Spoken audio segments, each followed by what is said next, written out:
very good evening and welcome to BCN News. Our top story tonight, the Niue government has declared a $7 million financial stimulus package called the COVID-19 Financial Response Package for the next 3 months.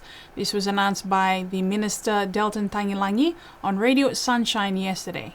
This assistance will be used for the following: health sector, financial support for the health sector for the implementation of a health sector plan to respond to COVID-19, along with assistance with further planning and help to facilitate supplementary frontline staffing, along with urgent medical equipment and supplies to equip and prepare Niue. Vulnerable people, provide assistance through a one-off payment to support for vulnerable Niueans. Wage subsidies and redeployment of private sector staff to government may also be required for selected staff receiving these payments. Private sector businesses, financial support to business owners affected by no tourism and loss of revenue. Government of Niue, financial support to meet funding deficits due to reduction in various income streams and to support essential services under increased demand, that is, policing.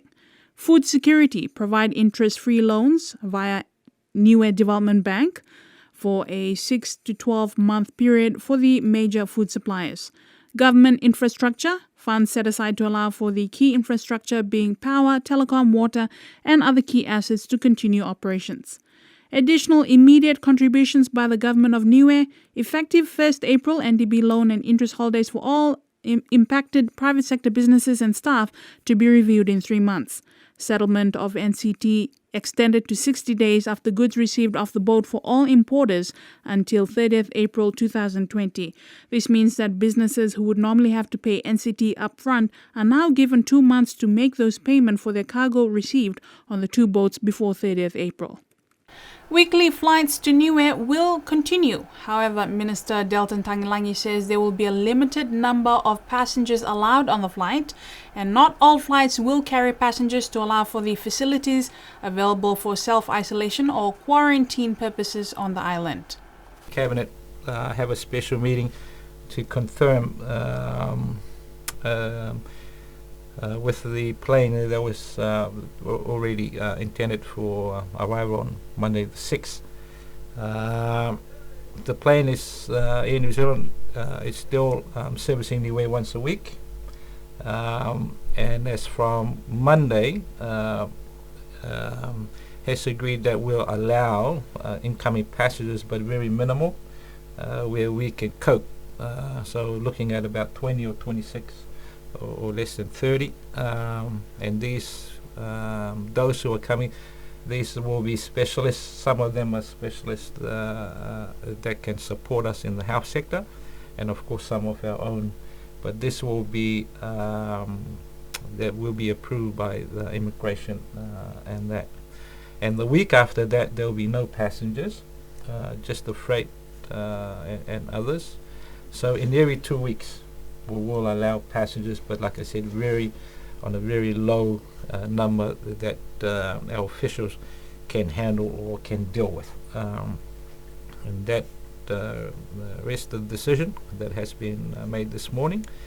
But I also asked those that have already been booked for the 6th, for Monday's flight, to please make contact with immigration and external, in order to understand the protocols once they arrive. And I think if there's more than the required number, I think some might have to wait until the flight 2 weeks later. So in other words, we haven't quite closed, but we are taking ensuring that all strict protocols are adhered to at present. But like everything else, it might change, but that is the decision that has been made this morning. Thank you for that. So just to confirm, so the flights will remain flying to Niue, but as of Monday next week, which is the 6th of April, there will be passengers allowed, but there is a quota system placed on the number of passengers, and there will be passengers for every second flight. The flight after the 6th will be for cargo only. That's correct. And what sort of quota are we looking at for passengers? Well, we're looking at the moment, as we know, Matawai can only take 28. So we're looking at the moment in the number, around that number, or less than 30 or even less than 20.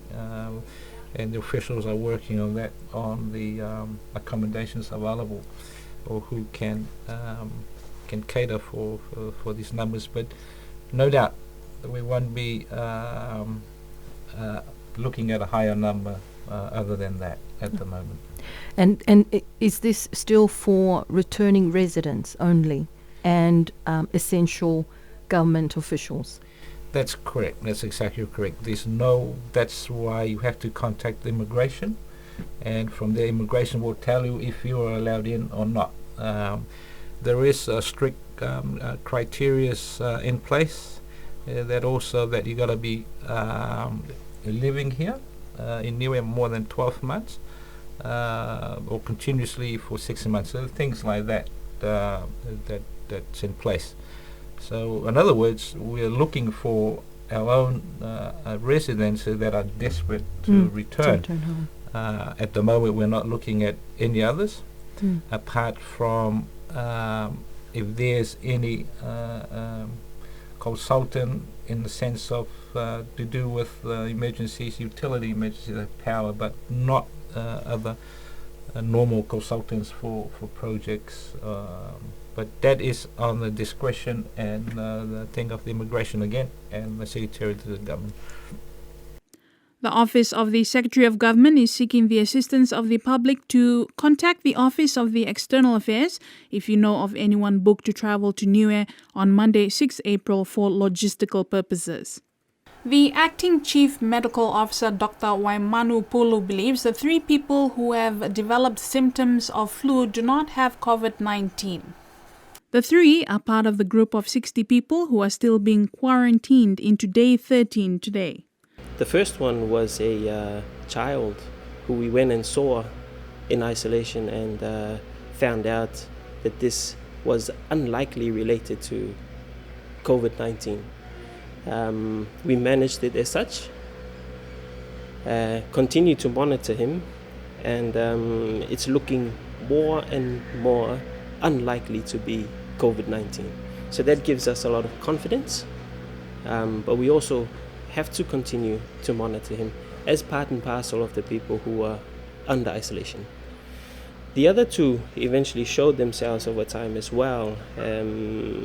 We've tested them because of the presence of fever, but we also have to bear in mind that there are other illnesses out there in the community and that it's not just COVID-19. We have to cater to their needs, and we have to be able to treat as well as have a level of confidence that tells us it's not COVID-19. The group were the first lot of passengers on the Friday flight on March 20th to be quarantined. The group members are undergoing quarantine in various accommodations on the island funded by the government. The quarantine process completes day 14 tomorrow at 2 p.m.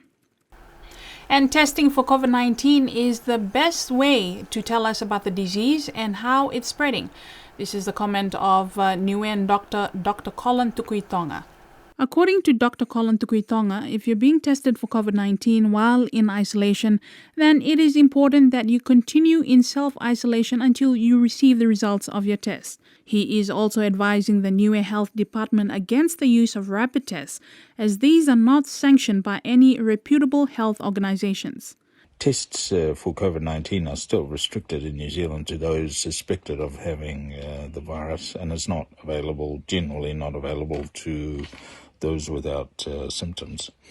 Testing for COVID-19 in the community is the best way to tell us about the disease and how it's spreading and so on. So ultimately, that's where we want to get to. The test used in New Zealand at the moment actually looks for the virus itself or some parts thereof. Generally reliable, but it's important to point out that these tests are not perfect. A negative test doesn't necessarily mean that you don't have the virus, and it's advisable to have a repeat test if the test is negative. If you're being tested for COVID-19 it's important that you continue your isolation until the results are available. There is a second group of tests, often called point-of-care tests, rapid tests. These are serology tests done on blood samples from people. It looks for antibodies which the body makes in reaction to the virus. It means that the person has been exposed to the virus. There's a lot of these being peddled on the internet at the moment. None of them have received endorsement from any of the reputable organisations, and my advice to colleagues in Niue is to keep away from these for the present time. The prominent Niuean doctor, who is the inaugural Associate Dean of Pacific and Associate Professor of Public Health at the Auckland University School of Medicine, is leading a group of Niuean doctors and nurses who stand ready to help Niue with COVID-19. We are in the process of providing support and advice to the folk at the health department in Niue. One of the things we're doing is that we've asked Niuean health professionals, doctors and nurses to register with us in the event that Niue needs assistance. Obviously, this is a difficult time for everyone because people here are busy. But this is something that we are looking at the moment on the request of the Niue Health Department. And this could be put into action in the event that Niue needs additional assistance. Dr. Colin also said that the only way to keep COVID-19 away from Niue is to not have people travel to Niue. If the flights have to continue, I would strongly advise very strict quarantine measures of those arriving on the island and policed by security to make sure that there's no interaction between the new arrivals and the local people. But I doubt very much whether Niue is at high risk of COVID-19. And that's BCN News for tonight. Thank you for joining us. Do join us same time next Monday. Until then, have a safe weekend.